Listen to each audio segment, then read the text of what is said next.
क्या लगता है आपको, इतनी दूर से आपसे मिलने क्यों आई हूँ यहाँ? मुझे नहीं पता। तुम्हें शौक है मुझे टीवी पर दुनिया के सामने जलील करने के प्लान्स बनाने का। हाँ, वैसे बात तो ये ठीक ही है। उससे बुरी जगह क्या है? और मैं वहाँ कर क्या रही थी? समझ नहीं आ रहा मुझे कि मैं वहाँ गई ही क्यों थी। खैर, मेरे वो सब करने से आपको फायदा तो हुआ होगा ना, रेटिंग्स तो मिली होंगी।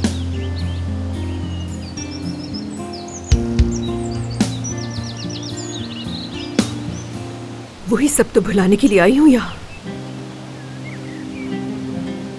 ताकि दोबारा कोई मेरा दिल न तोड़ दे।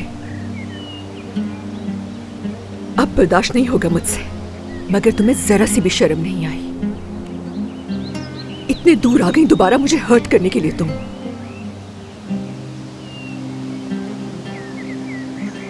मैं इतनी दूर इसलिए आई हूँ क्योंकि जिस औरत ने ये लिखा है नहीं चाहती कि वो अपनी जिंदगी मेरे बगैर गुजारे।